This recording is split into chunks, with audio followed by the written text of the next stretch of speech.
Coïncidence? Je ne crois pas. Non, plus sérieusement, vous aurez l'occasion de dire ça un peu plus tard, car aujourd'hui c'est au tour des coïncidences mystérieuses et prémonitoires de passer à la casserole. Vous savez, ce genre de coïncidences qui peuvent annoncer un événement tragique comme un attentat terroriste par exemple. Mais bon, quoi qu'il en soit, salut tout le monde, c'est Monsieur Faucon et aujourd'hui on se retrouve pour 5 coïncidences étranges et surprenantes.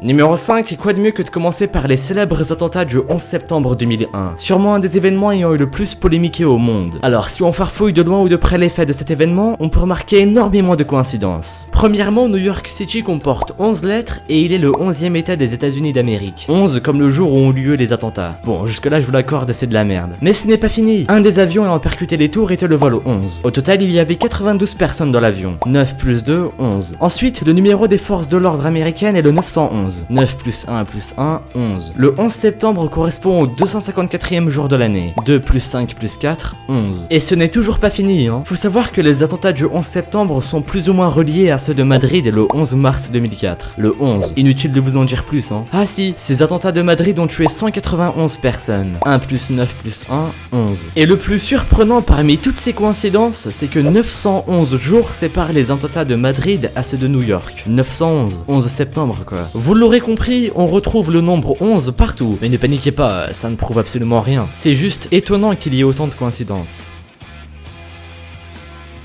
Numéro 4, autour de l'assassinat de François Ferdinand. Mais avant de commencer, petit rappel historique. François Ferdinand fut le souverain d'Autriche. Il est né le 18 décembre 1863 et mort assassiné le 28 juin 1914. Alors qu'il était en voiture, il s'est fait tirer dessus par un certain Gavrilo Princip. Sauf qu'à cette époque, une énorme tension régnait sur l'Europe. Une guerre pouvait éclater à tout moment et c'est justement l'assassinat de François Ferdinand qui déclencha la première guerre mondiale. C'était la goutte d'eau qui fit déborder le vase. Bref, pour en revenir à François Ferdinand, je disais qu'il s'est fait assassiner alors qu'il était en voiture, mais la coïncidence se trouve dans sa plaque d'immatriculation, qui était le AIII 118. Ça ne vous dit rien? L'armistice, le 11 novembre 1918. Comme si le déclencheur de la guerre pouvait annoncer la fin de cette dernière. Je trouve ça étrange perso.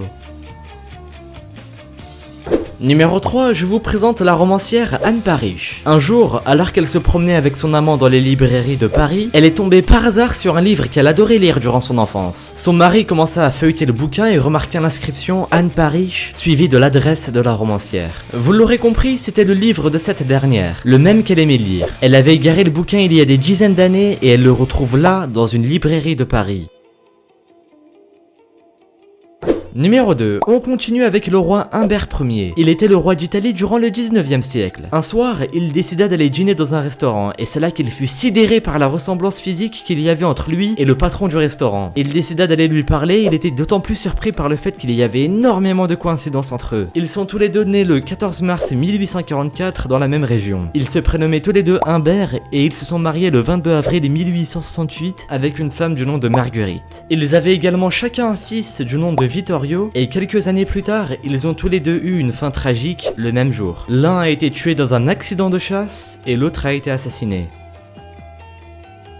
Numéro 1. Pour ce numéro 1, je vous ai réservé une des coïncidences qui m'intrigue le plus. Voici l'écrivain Morgan Robertson. En 1898, Morgan a publié le roman Le naufrage du Titan. Et ce livre raconte l'histoire d'un paquebot du nom de Titan qui a percuté un iceberg, ce qui entraîne son naufrage. Ça ne vous rappelle rien? Eh oui, l'intrigue a une drôle de ressemblance avec l'histoire du Titanic. Sauf que, je le rappelle, ce roman a été publié en 1898, sachant que l'accident du Titanic a eu lieu 14 ans plus tard, en 1912. Mais ce qu'il y a de plus surprenant, c'est qu'il y a énormément de ressemblances et de coïncidences entre le Titan et le Titanic. Premièrement, les deux navires faisaient à peu près la même longueur. 240 mètres pour le Titan et 269 pour le Titanic. Ils ont tous les deux percuté un iceberg, il y a eu un manque de canaux de sauvetage pour sauver tout le monde, les deux navires ont coulé dans l'océan Atlantique au mois d'avril, et j'en passe. Vous voyez, il y a énormément de coïncidences frappantes. Est-ce que le roman de Morgan Robertson était un livre prémonitoire? Il y a de quoi se questionner.